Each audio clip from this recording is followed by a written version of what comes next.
if recovery is a lifestyle, we're going to need constant reminders throughout our life because, look, you've been clean and sober long enough, right? I could tempt you with a bottle of pills. I can wave a bottle in front of your face of booze, and it's not going to phase you.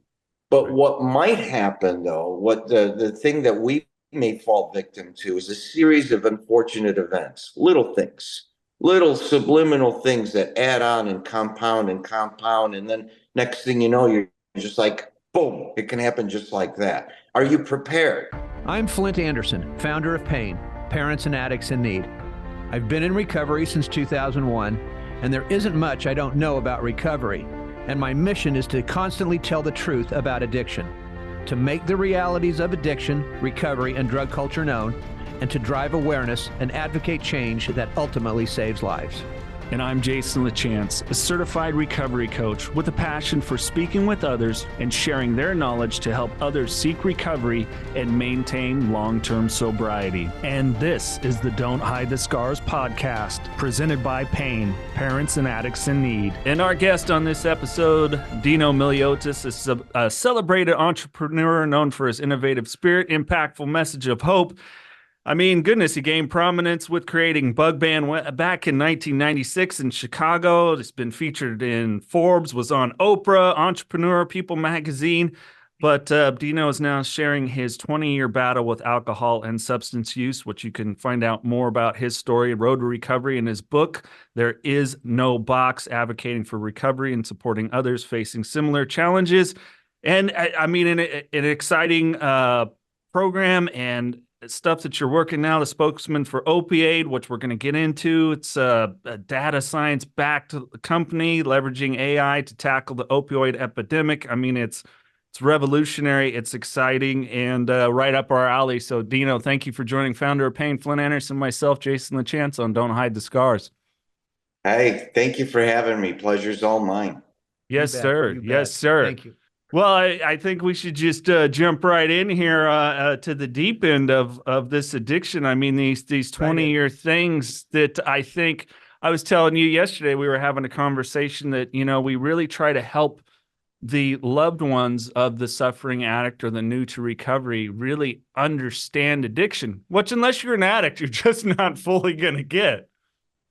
That's right. That's right. I mean, that's the hardest thing for people to get, me going through, what I went through, you almost have resentment that people don't understand, yet you don't let them in to understand, and they'll give you advice. Here's some advice. Well, just slow down. Well, just positive thinking, just snap out of it. All these things are said not to hurt you. They're said out of love, but you gotta, stop for a second and just put yourself in their shoes and understand they have no clue about addiction. They have no clue what we're going through, and they're just trying to do the best they can to understand us. Right. Well, and I think too, look, I'm a huge Al-Anon fan. You know this. I always have been. But when I started these, it was these meetings, our support meetings. God, here you go. It's like, come on, let's get into the nuts and bolts of this thing here. We can all sit around and tell a story, right? But I wanted parents to not only have the truth about it, but I wanted to be able to offer suggestions, and we crosstalk and we throw shit up against the wall and see if it sticks, right? Because there is no cure for this. There is, but there's so many people out there that do know it, that if we don't help those families in understanding their addict and what they're going through, how it affects the brain, how it affects their life, and explaining actual addiction to them, most of the parents can get through this reasonably well. Right. That's true. You touched on so many great points. And as you were speaking, I mean, we'll say our mutual friend, Mike Diamond, right? Interventionist. Actually, his segment airs next week on Intervention on A&E, so we'll be watching. But My point is that I watched Intervention. Full disclosure, it's been on for 25 years, but I just started watching it. The show is brilliantly done. Okay. I mean, first of all, it's not scripted, but it's brilliantly done because what I like is that it covers the addict side and their delusions and their insanity, full blown insanity for everybody to see. And it's very raw and it's sometimes hard to watch, but that's Right. addiction, folks. Right. But then at the same time, it focuses on the friends, the family, the loved ones. And, I hate saying it like this, but a lot of times, um, there's either tough love where they're just like, you know what, I disown you until you get your stuff straightened out. I don't even want to know you. I don't care if you live or die. Then there's the other ones, because of course addicts are master manipulators and they'll buy into the drama of the addict. Okay. So it's almost like they're coddling him. And then the show focuses on the health professional, usually a doctor, and also the interventionist. So you get different sides of addiction, and I think that's what you're touching on, right? Yep. Yeah. You have to have those. You have to have those different sides. Mike and I we were talking about it on our show, and the one thing Mike and I agree on wholeheartedly is the fact that, look, when I do interventions, the last thing I need is a parent sitting around writing a letter to their loved one, saying how much they love them. All right. Okay. I mean, everybody knows your family loves you. I mean, come on, let's not waste time here. My goal is to get in and out of there as quickly as possible, because you're not going to be able to explain everything to the family member during that intervention. Just not. No. No. So let's get them out of there. Let's get them into treatment as quickly as possible. Then let me have the parents. Okay. After that. But Dino, what is sad in this and is this: a lot of parents, look, we've seen 10,000 families through these doors since 2009. Wow. The parents that have listened, and I'm not trying to blow our own horn here, but the parents that have listened have gotten through this okay. All right. But here's where parents fail miserably. They're all in the beginning. They're all in. They sit in my office and it's like, you bet we're going to be there and we're going to come and we're going to participate. We're going to do all this. And the majority of them don't. And then they ask themselves later, well, why did everything go south? The family has to commit as much to their recovery during this as the addict has to commit to theirs. It's pretty simple stuff. Bingo. It takes a village. It takes a village. I mean, yes, it does. And here's the thing that you touched on too, right? We have such a selfish disease. I mean, when I wanted to drink and get high, I wanted it now. When I wanted to quit, I think a lot of times people thought I was joking, but when I wanted to quit, I wanted to quit now. Yeah. I could talk myself out of it an hour later or a day later. But when I say I'm ready, I'm ready. Right. So I don't need the letters written or the essay, penmanship counts or whatever. I mean, just get me in, right. And that's where we lose. That's one segment where we lose a lot of people, believe it or not. It is.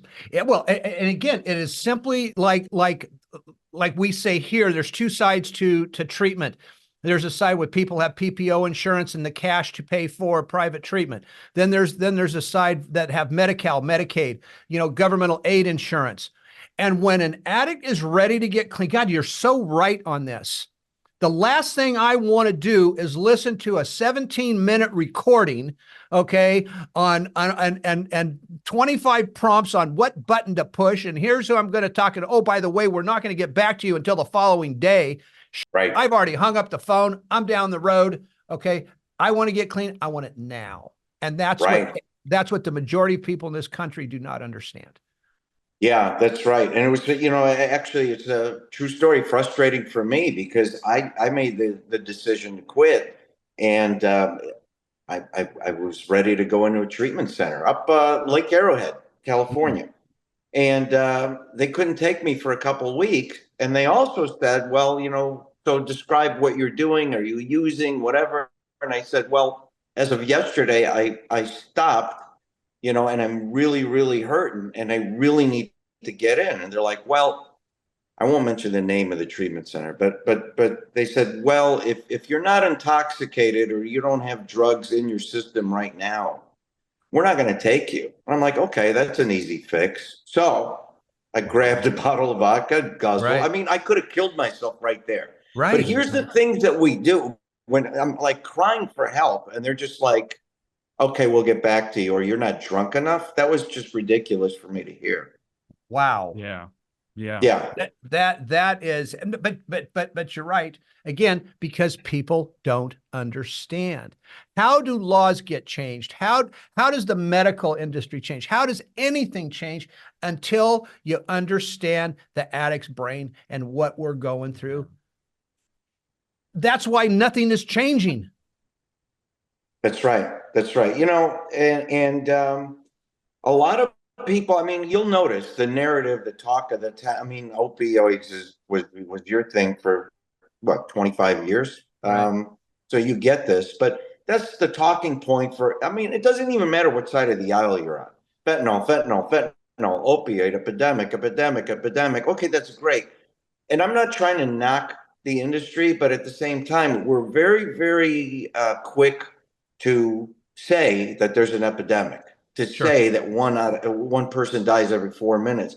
But what is the viable solutions that we're presenting? I mean, where's this money going? You know, and what are we doing with it?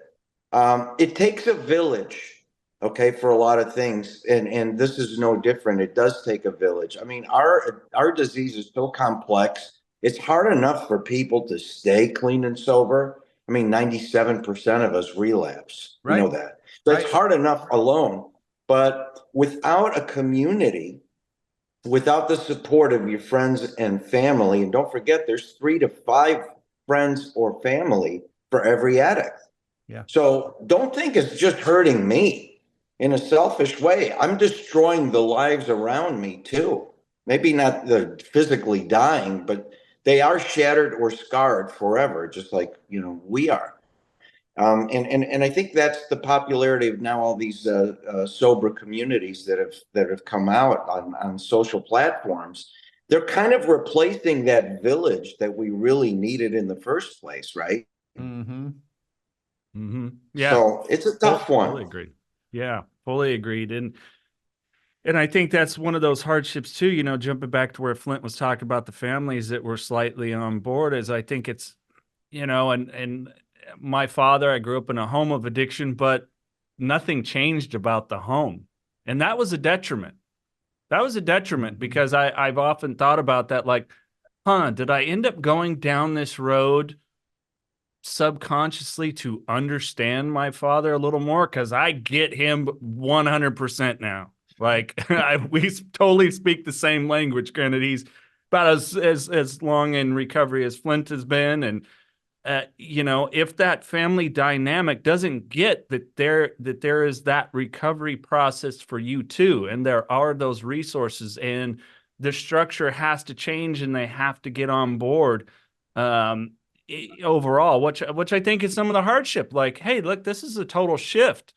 I think it's, Flindt does a beautiful job of like illustrating, look, if you embrace this, it's not only going to help the individual you love, but your family dynamics going to change and thrive.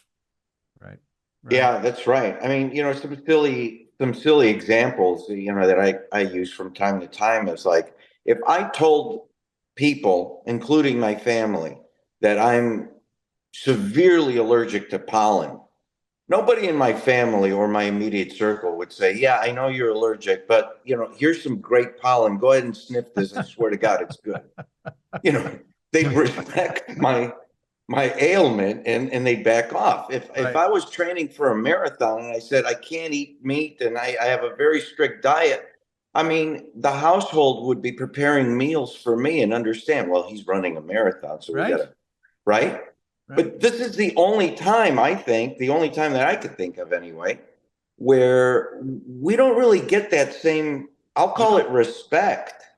We don't. Let's and that's I think partly because they're not you want to learn more, you want to get educated. But like I said, I mean, watch those episodes I mentioned, watch a few episodes of intervention. They're hard to watch, even for me. They I are. mean, you see these kids, I mean, and kids that are just so delusional. They're hallucinating. I mean, they reminded me of me. I mean, I would get Right. sound business advice from my cat.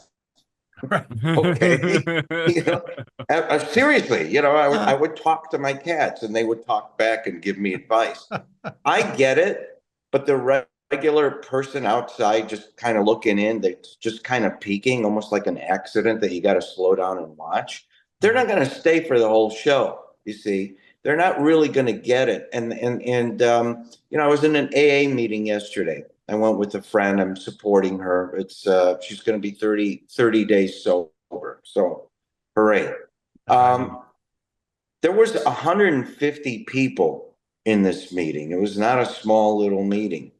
And of those 150 people, I didn't see one loved one. I didn't see a friend. I didn't see a family member. And I'm thinking to myself, that's kind of a shame, right? Because they all come home to somebody, or most of them do anyway. Right. Right. No, Dino, you're 100% right in that. New Perceptions North, the premier drug and alcohol treatment and recovery center in Central California. A full continuum of medically supervised top quality care with programs for detox and patient residential treatment with dual diagnosis, intensive outpatient treatment, sober living support groups, and more. New Perceptions North provides adult men and women with the highest caliber of professional health care, treating each client with compassion and respect, in a safe, comfortable environment to begin the process of recovery to proudly create and sustain a life without addiction. Call 559-978-1507 or visit newperceptionsnorth.com. It's just as simple as with these parents around the holidays when I would say, listen, I don't care that grandpa wants his cocktail, okay, while he's watching the football game. I don't care that your family tradition is that you serve wine with dinner at Easter, all right? When you're dealing with somebody new in recovery, right, you get the alcohol out of the house. I don't care that they're an opiate addict and alcohol wasn't their problem, right? You take, again, that's just one small thing in a whole list of things that families need to do, especially in those first 2 or 3 years of one's recovery. It doesn't have to last a lifetime. I can now go to any relative's house and they drink, right? By the way, I'm not telling them to stop drinking. I don't have a problem with it. I'm comfortable now with it. It doesn't faze me in the least. I can walk into a bar. I mean, all those things. But in early recovery, it's like still everybody else is selfish. Okay, now, did we cause this little to do? Yeah, we did. Okay, let's say we did. Well, guess what, mom or dad? What if you were going through something, okay, and we had to change our behavior and we had to change our little things that we have to do when we have, I mean, it's the same thing. Yeah. Okay, you're either all in as a family or you're all out, because if you're not in, you're gonna pay for it somewhere down the line. Mm-hmm. You're absolutely right. You're absolutely right. You know that I now work with several treatment centers, and there's one treatment center in Canada that is like the top gold star. I mean, everything you're saying, everything you're about is exactly what they're about. They demand that the parents get involved. They demand that the parents have this list and they follow it religiously. I mean, everything that you believe in. And do you know what they told me? They said that they used to have a lot of people come to this treatment center because it's the best and the results were the best. But the problem is that they don't get enough people because the parents believe it's too rough. Absolutely. Is that crazy? And I'm thinking, it's too rough for who? Is it too rough for the person getting treatment, or is it too rough for the parent who can't follow the laundry list, right? The one thing I tell parents, I own a treatment facility as well. And one of the things I tell the parent is, as I say, and we're strict on this at our treatment center. First of all, there are no phone calls for 10 days to 2 weeks. None. Okay. Short of a family member dying. Okay. Dude, you ain't receiving a phone call from your family. But the reality is this, they, excuse me, these parents are sabotaging their kids in ways that the parent doesn't even understand. Does that make sense? Absolutely. Now, and I don't know why I keep thinking about this. I haven't thought about this in a long time. Substances are different, okay? Even though they affect our brains the same way, blah, blah, blah. But when we're dealing with meth addicts in particular, this is a different animal, okay? It's a different animal. First of all, most insurances do not pay for meth detoxes. I don't know if you knew that or not. Yeah. They don't, right? Okay. Now, why? I don't know, right? Okay. So, and this is where treatment centers kind of get a bad rap. We had, for example, this one young man, he came in like 3 or 4 times. All right. A lot of times we can't even keep them still enough, long enough to even get them the right medications in them. Right. And then they get the meth addict goes into this psychosis. They're running out of the door. They're hard to control. We can't tie somebody to a bed. We can't chain them down, right? And then they decide to come back a week later, and then they stay for maybe 4 or 5 days. Then they're out the door again, and then maybe they did stay for 30 days this time. On and on and on. And I have to say this when it comes to the parents, this is such a complex substance. And it's so complex with the brain and what is going on that a lot of times the parents just say, screw it. We're not going to do anything here. We can't. Yeah. No, I mean, when we started, you said, oh, I was addicted to opioids for what, 20 years, 25 years, you're saying? Yeah. Yeah. Okay. And then you said, and then I quit, and then my life was easy. I know you were joking, right? But you definitely were joking. But yes. but that's when it starts. Look, recovery is hard. It's Very hard hard work. But a marriage is hard work. A relationship is hard work. Training, a marathon is hard. I mean, all of these things are hard. You got to put it in perspective. But I will share something with you, if you don't mind, because I was at the opioid summit, the governor's summit in South Carolina recently. Okay. And there was a brilliant man, scientist, and he was involved and behind, as an example, when AIDS was considered still the gay disease, when Hep C was becoming an epidemic. He was behind all that. And then for the last, I think, 10 years, what he's done is he's studying trends in drug addiction, substance use. Okay. Right. Very interesting stuff. I thought it'd be boring, trust me, but it's not. Okay. but so what he gets is he gets a set of data from the government on all these subjects. Then he gets data from the sheriff's office and places incarceration. Okay. But then he gets a third set of data from participating and willing addicts themselves. And he's built up over time a relationship with these people, okay, who are using.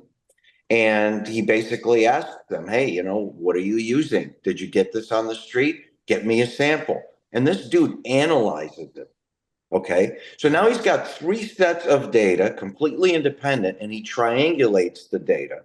And he forms his conclusion, his chart. And it's amazing because when he unraveled it, he said, on a global scale, illegal drugs are like minuscule, so consider them non-existent. Mm-hmm. Almost 100% of the drugs today are synthetic, i.e. man-made, okay?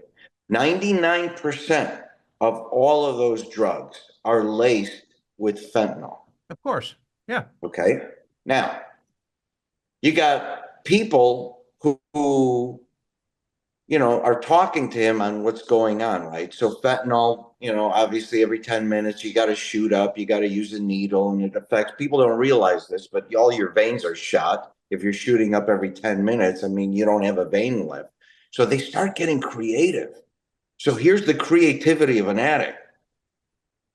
To prolong the high so they don't have to shoot up as much, they started using things like xylazine, which is a Yeah. horse tranquilizer, Yeah. and all this other crazy stuff. And they're lacing it in stimulants so that they can maintain that high longer. And you know who's watching? The people who are watching this trend as well is the cartel, because they know exactly what we're doing, where the trend is going, and they lace the things that we're trending towards to kill us. I don't know a better way to say it, but I mean, this is intentional stuff here. Okay. Dino, this is China. This you're now in our ballpark. Okay. That's where you're at.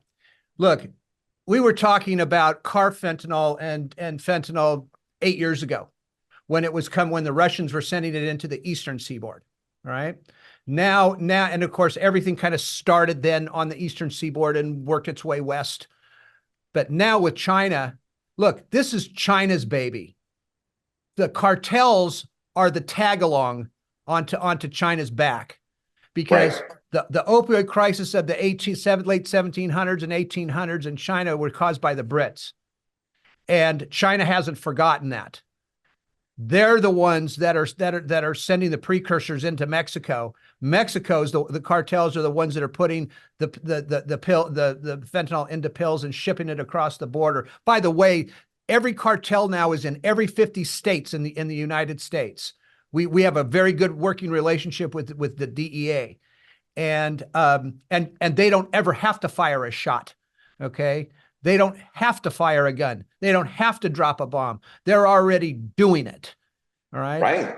So your point is exactly spot on, because in treatment, it's different for us now. Fentanyl, like Dilaudid, is a very short acting drug. You have to dose yourself more frequently with it. So yeah, so xylazine, those kinds of drugs, the animal tranquilizer, that's a part of the benzo family. Yeah. Right? Because that's what benzos do. Benzos are long lasting. Well, Ativan is not, but Valium and Xanax, Klonopin, drugs like those are long lasting. But in treatment now, it's another cause for us, because now we have to detox two different drugs. Detoxing an opiate and detoxing a benzo are two different animals. Right. Right? So it's going to take longer. But now the insurance companies are saying, oh no, we're going down to an average of 17 to 21 days instead of even 28 days. Not enough time, man. Right? And you said it earlier about the money. When you talk about the Medi-Cal side, the Medicaid side, there are not enough beds in this country, in any county in the United States. There are none. There's plenty of outpatient programs, but you do not put a practicing addict into an outpatient program. It doesn't work. Okay. Simply said, it does not effing work. So again, we always use the city of San Francisco, $569 million annual budget for substance use and mental health, 57 beds. Where's 28,000 practicing addicts? There it is. Where's the money going? Okay. We're not doing anything to help this issue.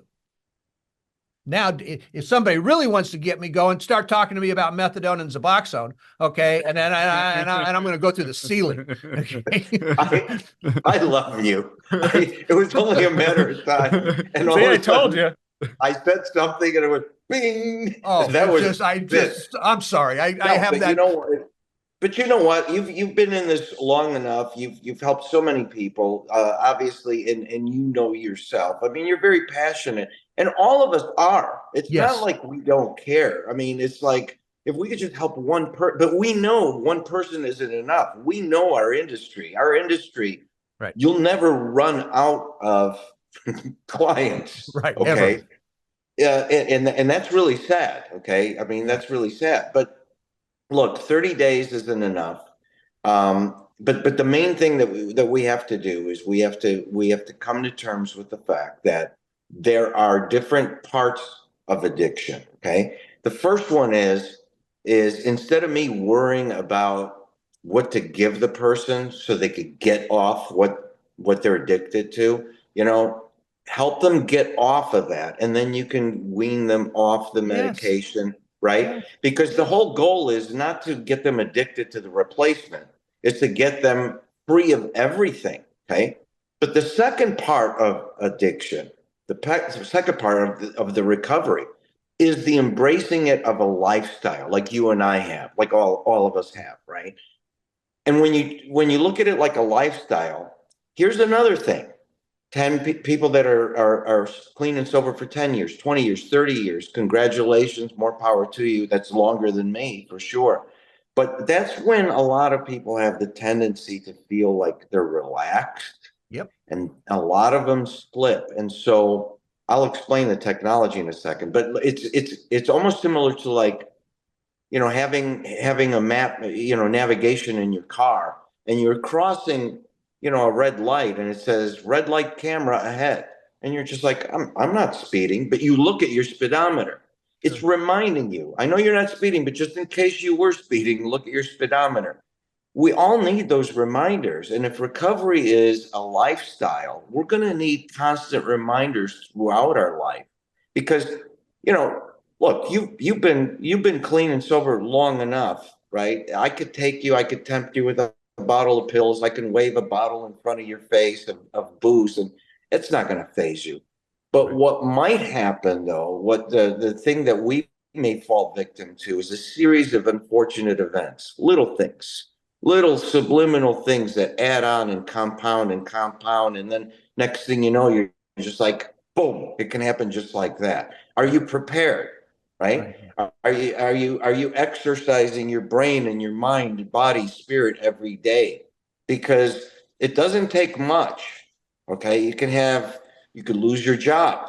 You can destroy your marriage. You can have the death of a loved one, or a friend, a parent, a son or daughter. I mean, any one of those can be an immediate trigger, Sure. and you got to be ready. You got to No be ready. question. You can't teach those things in 30 days, brother. Yeah. Right. Yeah. You can barely get somebody off the drug in 30 days. Yeah.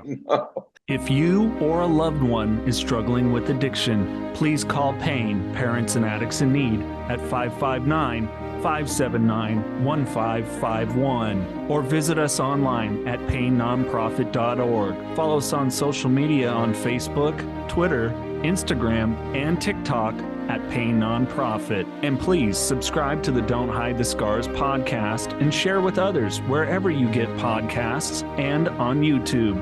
And if you would like to donate to PAIN, Parents and Addicts in Need, please click the link in the description to make your tax-deductible donation today and help us save more lives gripped by addiction. And that's what we do. I mean, we use Suboxone in our treatment center. I think it's a wonderful drug for detoxing somebody, right? But we start titrating it down almost immediately. We don't want them. And here's the message we're sending with long-term harm reduction. The message we're sending to the addict is, you just can't do it. Yeah. Okay. You just don't have it in you. So we're going to take care of you, and we're going to leave you on this forever. Look, my friend, it took me 2 years to get off methadone. One of the reasons why I'm so passionate about this shit is because I did it all. Okay. And I finally walked into the methadone clinic. I took it down. I think it was 0.5 milligram a week. All right. And it took me 2 years. And I walked into that methadone clinic, and I literally said, you can take this box, you can take this lock box that I have to bring in every fucking, okay, you can stick it up your ass. I said, and try collecting the $350 from me for the next month. Okay. And I turned around and walked out. I love you, because I went through a horror story myself. I mean, I went through, as soon as I got a treatment, I was undergoing MAT. Okay. And, this was right in the middle of a COVID lockdown, by the way. Right. Okay. For extra fun. Extra fun. Jesus. Like I needed it. So I was isolated. I was alone. And, I just 8 months into my sobriety, I mean, I'm feeling like the isolation is killing me. I wanted to drink. I'm so bad. I mean, it's like I just quit, and I couldn't understand. I shouldn't be feeling this way. Right. I'm calling my counselor, I'm calling my psychiatrist, whatever. And all they wanted to do, oh, you got baseline anxiety, so we're going to give you something, but it won't work for 2 months. Right. We're going to give you something else for your depression, but it won't start working for maybe a month. But we're going to give you something that works right away for your anxiety, but don't take it because it's addictive. And I'm just like, my head's spinning. Right. And look, before long, I was just like, yeah, I mean, I had 8 different medications that I was taking. I was clean and sober, but I was a freaking zombie. I didn't want to get out of bed, didn't want to shower, didn't want to talk to anybody, didn't want to do anything. Right. And I threw my pills out. I'm like, I would rather use and drink than just go through this. I mean, if this is living, I'd rather be dead. Seriously. No, I believe you. All they wanted to do was up my dose and wait and see, almost like I'm a lab rat and they're poking and prodding and that is the taste that I have of Matt. I mean, I'm not a big fan, believe me. Right, And this is Dino speaking. I'm not speaking on behalf of the company I represent, but the reason I got involved with the company was just because of my bad experience, because this changes Matt. Right. It changes. And I want to talk about that, but you said something that is unbelievably important, and I don't even know if you realize what you said. You said 8 months into your sobriety, you started feeling like this. Yep. This is kind of a proven fact, all right? 6 months to 8 months, whether it's opioids, whether it's alcohol, whether it's benzos, I can't, and the name now is escaping me, but after that amount of time, we actually, not everybody, but some of us can actually go through another brief withdrawal symptom. And nobody talks about that very often. Mm-hmm. You know, that 6 months and after, and all of a sudden we're feeling like crap. Okay, it's you know, our stomach's upset, our head's not right, we're feeling dizzy, we're feeling a little lightheaded, Those are the withdrawal symptoms coming back again, right? And that's when these doctors, because they don't understand us, they don't get it, right? And again, they just wanted to just medicate the hell out of you in that instead of somebody going, hey, Dino, it's okay. This is gonna go. This is gonna go away here. All right. Let's talk about some breathing exercises. Let's talk about, you know, I don't know, talking to somebody, playing golf for Christ's sake. I don't care. Okay. But there's other ways to handle it than just sitting and going. Now, so I don't get in too much trouble, I got to say this. If there's somebody out there that because of mental health reasons, they need to take a mental health drug, that's fine. Okay. That's fine. I'm not saying no, everybody shouldn't take anything. That's not what I'm saying. Because there are people with severe cases of anxiety, severe cases of depression, all of it. So it's like, but let's look at the reality here first before somebody just goes, here's another script for you to take. Yeah. Right. It's the lack of the individualization that needs to happen on case per case basis. It's the blanketing, you know, I'm 6'2", 6'3", depending on what convenience store I'm walking out of. I was a guy that I could easily drink 30 beers in about 4 or 5 hours, no problem by the end of my run. It's like, you're going to handle me different than the kid that's been out smoking and snorting fentanyl.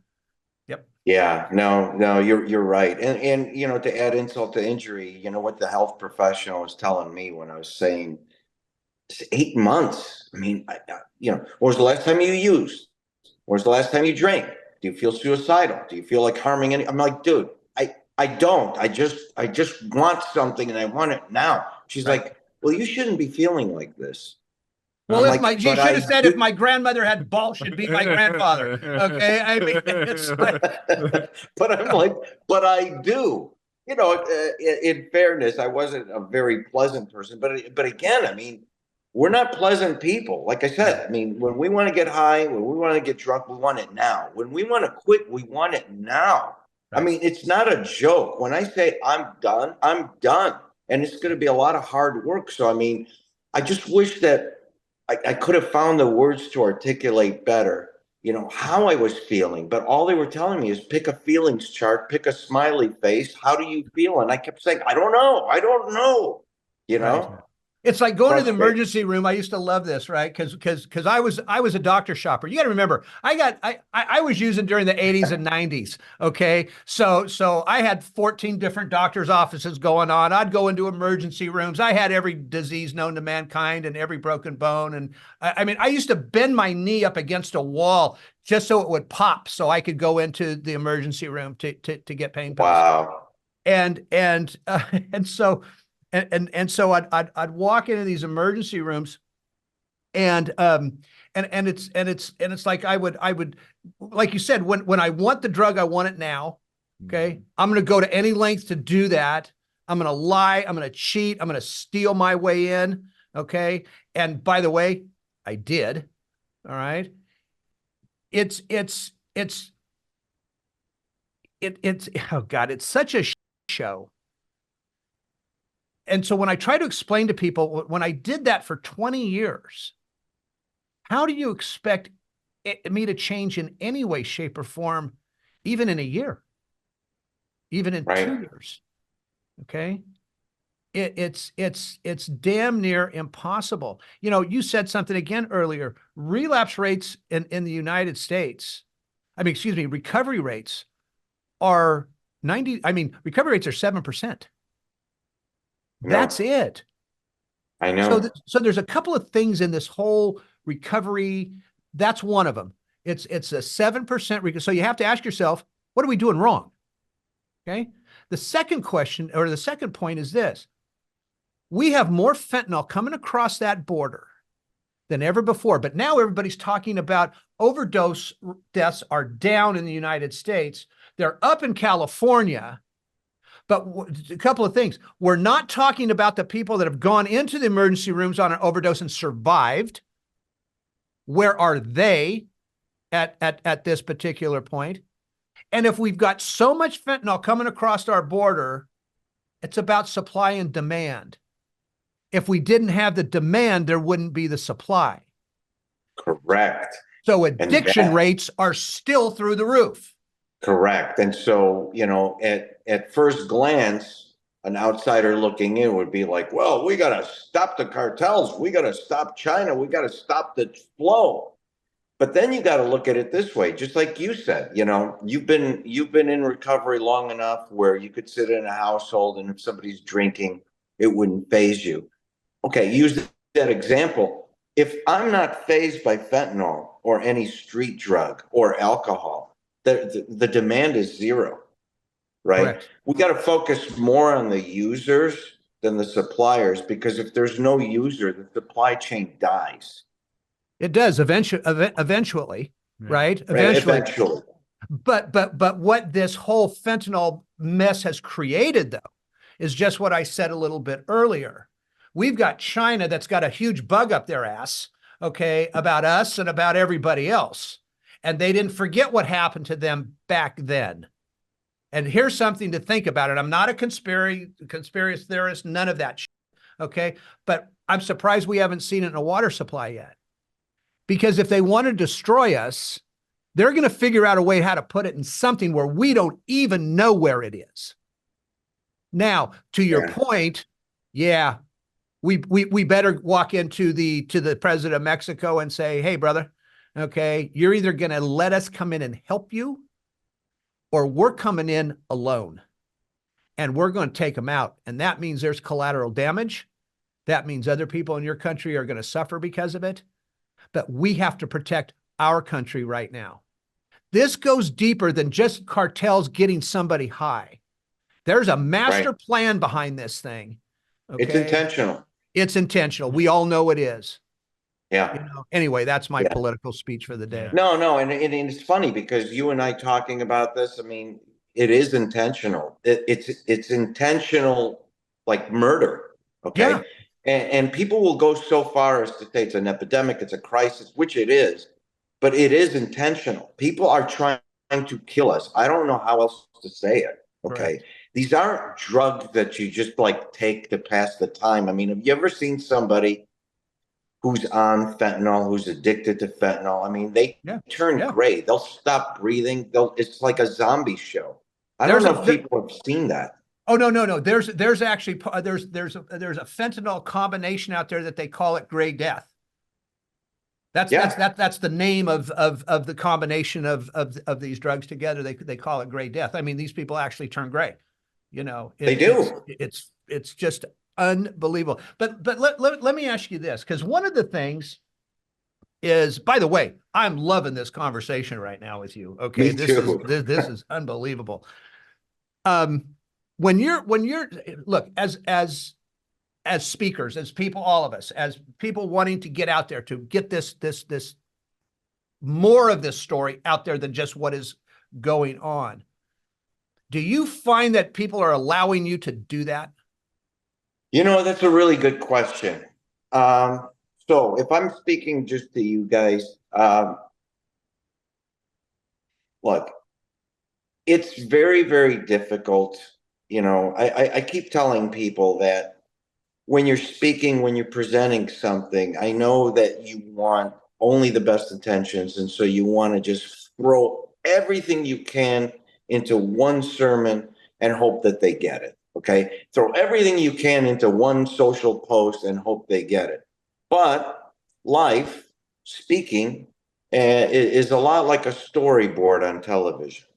You got to give people doses, not because they're stupid, but because we've been in it long enough. And, I still say I really don't know anything, but I know more than the average person. And Sure. plus, I've lived it. You've lived it. You've lived it.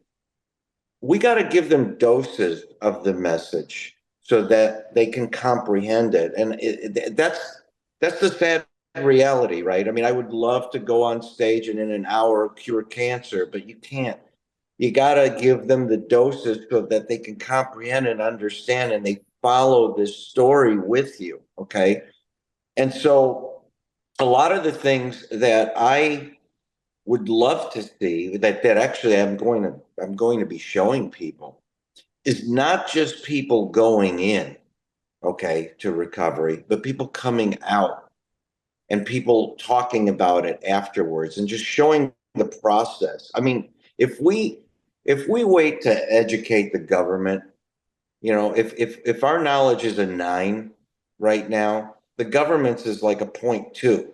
If we're Mhm. waiting for them to catch up, to pass laws and regulation and things like that, I mean, good luck. I mean, what we have to do is like a band of brothers is combine all our talents and efforts and come up with our own plan of action, come out with our own storyboard, come out with our own group that's doing all the right things, or at least the next right thing. Okay. You have a treatment center. I have technology that's life changing and revolutionary. We got dynamic speakers. We have, as example, the interventionist, Mike Diamond.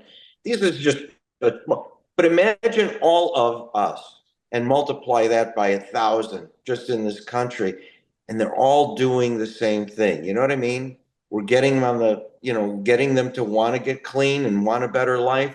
We're getting them in the top-notch facility. We're using great revolutionary technology. And when they come out, they're listening to feel good, positive messages and hope. Recovery's about hope.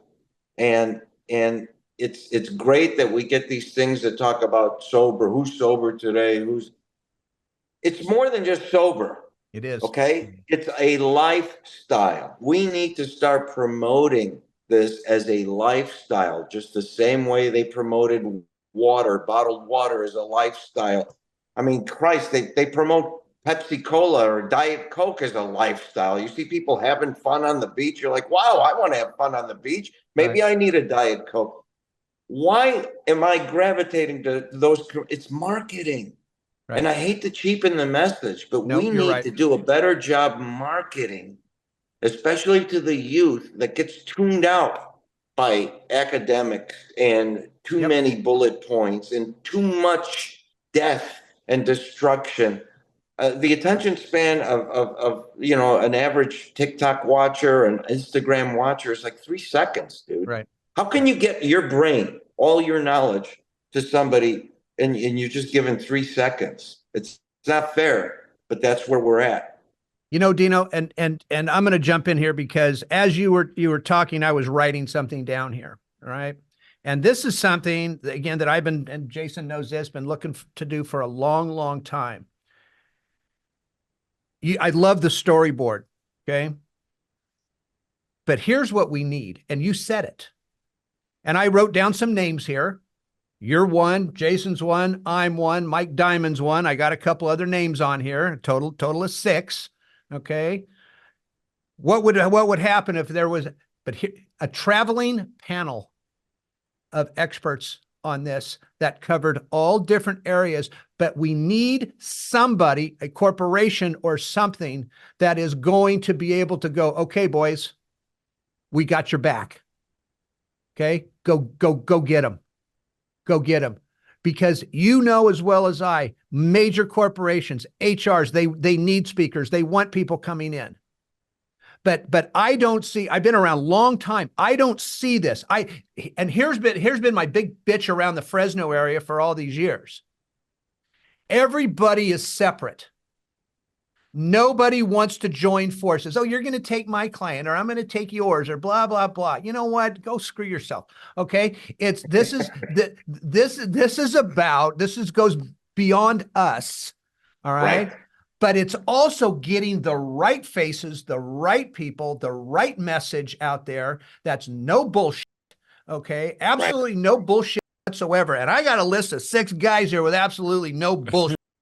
Okay. I mean, You know, I love that you're right. How cool would that be? You know how you made me feel so good. I'm like speaking and he's writing down stuff. You know how I feel important for once. You are important. No, but you hit it right on the head. I mean, look, this is what you give out comes back to you so it's so like 1,000 times back to you. Okay. And so this is the thing that our community hasn't really figured out yet. And hopefully they'll start figuring out. Maybe we're the ones that could change it. It's like we could do more good together than separate. Yeah, we collaborate, we do this and that. But I mean, you know, I'm good at certain things. You're good at certain things. Somebody gravitates better to you than me, or in different settings. You got to be kind of a chameleon, right? Yes. Not everybody's going to like a face. That's why they have different spokespeople. That's why they have different commercials. That's why McDonald's still advertises. You'd think after all these years, people know, like, I know where the burgers are. Why do they advertise every day? Because people forget. Right. Don't gravitate to the same message long. They got a short attention span. So if we cater to this new world, okay, this gloss over, techie, short attention span world, and we cater to present ourselves to that market, we're going to grab their attention. Now, when we grab their attention, we better have something to say. Solutions. 1. And 2, we better have a treatment center that's stellar, and we better have a recovery plan that's stellar. And we can't do sound bites for the crowds. I mean, we really got to want to help these people now and in the future. Of course. And by the way, there's not a person on this 6-man list that doesn't have a treatment center at our beck and call, and good ones. Correct. There's not one. There's like I said, there's 6 of us. I've got one. You've got one. Tim's got one. Mike Diamond's got one. Jason's got one. Dan's got one. Everybody's got one. Okay. Yep. I mean, because that's at least one, if not more. Okay? And now here's the thing. So now we have one. If we just took this little look, we may be doing a breakthrough right here on your show. This is pretty cool. I love this. But just imagine our little circle, the 6, right? And those results, that's what we present to our local governments. That's what we present to a journal of medicine. That's what we present to the public. Actions speak louder than words. The results speak for themselves. And by the way, I know everybody's got the privacy laws and everything, and I respect that completely. But you know what? Just the funny thing with people in recovery, they can't wait to talk about their recovery. You know what I mean? Yeah. And so, and that's the beautiful thing about, well, you know, you better not, because the guy wants to talk. right? And they could talk about their experience. They could talk about why this worked and why this doesn't. Okay. Correct.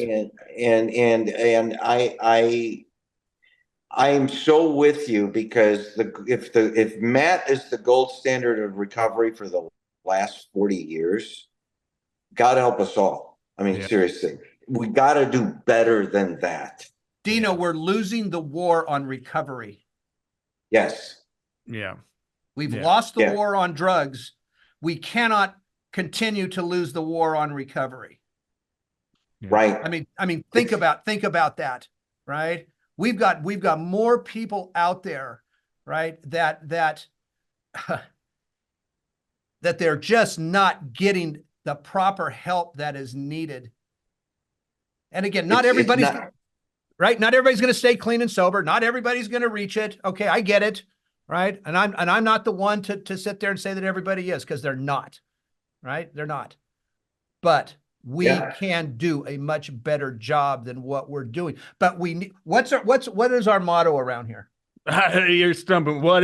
Tell the fucking truth. All right. Okay. Like, we got a few. Which one are you going? Right. But that's You're like, which motto? Which motto? I got a new motto every day. Yeah. Okay. And I want to get into how opioid is helping that, but I do have a joke real quick. How do you know when you're seeing a vegan, a CrossFitter, and a person in recovery having lunch together? I don't know. They'll tell you. That's I do CrossFit. I'm a vegan. I'm in recovery. I know, because that was me very early on. Oh, no. I'm in recovery. It's like, oh, goodness. Okay. That's true. That is true. If you want to catch the full comedy show, he does Vegas, folks. Hey-o. That's right. I'm your sober comedian this evening. I got a really bad dirty joke, but I won't tell it right here. There you go. But you brought that up about, and we have to show those results. And a big part of that is data. And I mean, OpiAID's doing an amazing job of taking that next step, embracing technology and giving individualized care to someone that needs it. I mean, when we were talking, I was like, okay, explain it to me, and then I was like, wow, I'm on board. Like I told you, I want to be a test subject for this, because hey, anxiety spiked this morning, as a matter of fact.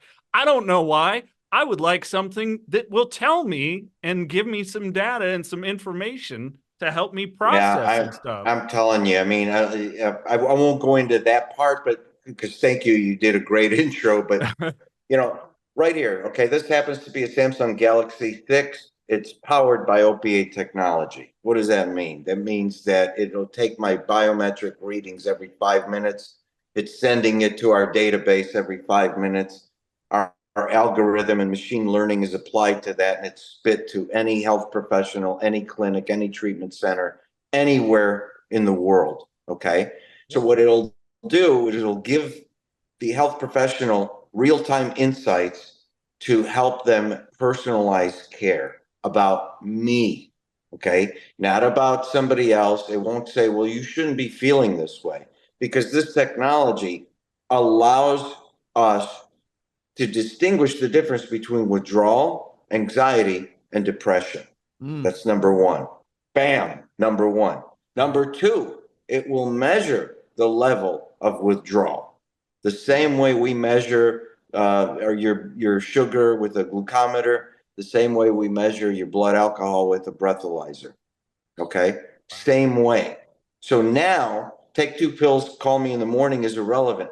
Somebody coming in who's addicted to this type of drug versus this type of drug, we're going to treat them differently. Somebody who's severely suffering and going through withdrawals versus somebody that's not so bad, we're going to treat them differently. Right now, we have a tendency to treat everybody the same. Sure. And when you get to the phase of, well, how do you feel? Tell me, how do you feel? Pick a feelings chart, pick a smiley face. When, like me, you're incapable of articulating and finding the words to explain to your doctor, what'll happen almost always is they'll go to the default, which is the gold standard for the last 40 years, which is the historical averages, okay?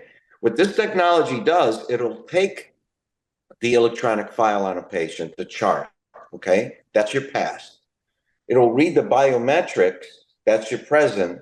And then with the algorithm and machine learning, that's your future. This technology is predictive and prescriptive. I can tell how you're going to feel tomorrow based on the results today. Game changer, okay? So there's two steps to this, and I know I'm going against my own storyboard, but I'm just talking to you guys right That's now. okay. Like, this is a big deal. I feel it's very important, first of all, to indoctrinate this and introduce this to every treatment center, every recovery center, everywhere that we can, right? And point the finger and point to opiate powered treatment centers all over the country to people, because I get tons of people. Where do I get this technology? Who's using it? I need to go.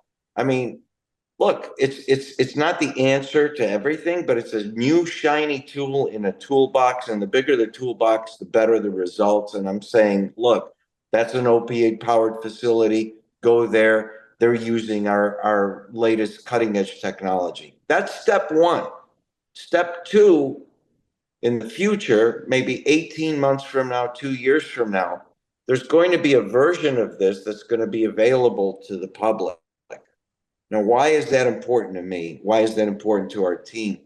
Because 70% of everything we talked about on this show today, about the people that are suffering from this disease, from these drugs, 70% of us don't even go to a doctor or a clinic or a hospital because we don't want to get arrested, because we're embarrassed, because we don't have money, because we don't have insurance, whatever the case is, right? 70% don't even make it through those doors.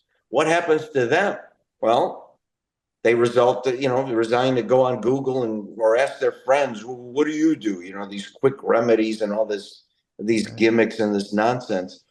So when this is available to the public, it will be tied to a community, number one. Number two, you could link a friend or a loved one to it. Number three, you can link an ER or your health professional to it if you want. And it'll also give you warning signs. So you could be going about your day. It'll be like a Fitbit or a Whoop, okay? People count stairs every day or count steps. This is the same thing. It will become a lifestyle. And somebody could wear this with the confidence that if I'm not feeling right, let's say I wasn't getting enough water, I didn't get enough sleep, I've had a few horrible incidents and bad decisions throughout the week or whatever, this thing will vibrate first to get my attention, and it'll say, are you okay? And then it'll basically read, because this will know me better than me. It'll know that I'm on the verge of going down that slippery slope that we all, remember I said, 10 years, 20 years, 30 years sober, you have a tendency to relax and feel comfortable. And we relapse, the number one reason people relapse in long-term recovery is because they ignored or missed the signs. Right. And what if you didn't have that problem anymore? So I'm excited about this because literally it's going to change the way people recover. For decades, we will make history and save lives. I mean, just think about it. There's millions and millions and millions of people that need help. Yeah. So the branding of this thing, how do we do it? Thank God I'm not a doctor. Okay. I'm just a regular guy who gets this technology because I experienced a horrible thing with MAT. And I'm like, of course. Thank God my entrepreneurial background, but I've always been successful, not with academia, but talking to ordinary people and selling them ordinary products or services. This is no different, except I'm extremely passionate about it because I'm in recovery too. Sure. I'm one of them. Yeah. And so I'm presenting something that's game-changing and life-changing. And I'm presenting it to my people. And there's more of us than any, medical staff. And let's put it this way. Pharmaceutical companies don't hesitate to do commercials about AstraZeneca on my TV, your TV. Right. Why? Why? Because they want us to go in and ask for it by name. Absolutely. Yep. Okay. Absolutely. So what am I doing? I'm educating the public on technology that exists now, and I'm sending them to places that are using our technology. I mean, this is the only way to help as many people as possible. It's not like tricking them or anything, but it's the storyboard that we're talking about. We're giving people what they need in order to help them and to understand this process. And then there's education, and there's talking shows and talking points and podcasts and all kinds of stuff that we could be doing. But we need to change our brand. We need to be a little more cool and hip, like a Diet Coke commercial, because that's what gets the attention. I mean, look at the demographics of the people that are hooked. It's not the 50, 60-year-olds, although some are, but we're done. Okay. We're like, yeah, we had a fun time in the 80s. Now we're done. But now it's our kids. There's 18-year-olds, 30-year-olds, 20-year-olds, 40-year-olds. I mean, they're the ones. That's our future. That's the future of this country. Yep. Well, and I think there's two very incredibly valuable things too that it pulls out is, I love to talk about consciousness and these things that subconsciously happen, the anxieties, the depressions, everything else. It pulls that into consciousness, so creating our better self-awareness. And the other one I could see is come a treatment facility, and as you've educated me, Flindt, where the insurance companies want to go, oh, they don't need it. Really? Bullshit. Here's all the data. Right. They need to stay another 20 days. Right. It just creates another thing that helps arm us to actually help people. Right. Right. Yeah. Dino, there's some notes here that I'm going to want to talk to you about after, maybe tomorrow or the next day or whatever, but I'm going to want to give you a call. Absolutely. Sure. Yep. Well, Mr. Andersen, anything else you would like to add? This has just been great. I mean, this is, it's such a pleasure to meet you. Dino, likewise. Look, man, we got lots of good ideas going here. All right. And I like to put a date on there, and we actually have the show recorded, because we may have just changed history right here with our flying team of 6. Right? we just may have. Because look, I'm gonna be 69 here, but I'm still 18 from the neck up, brother. There you go. I can hang with the best of them. All right.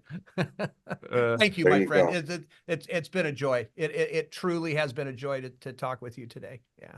Thank you. Likewise, and I love what you guys are doing. Don't stop. And I actually love the passion. You get aggravated. It's enjoyable though.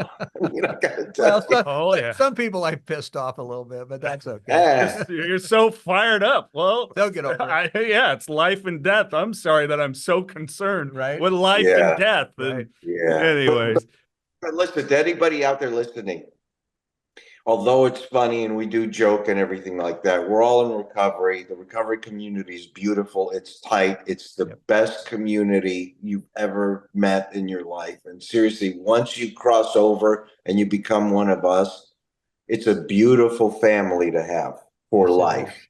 Yes, it is. No question about it.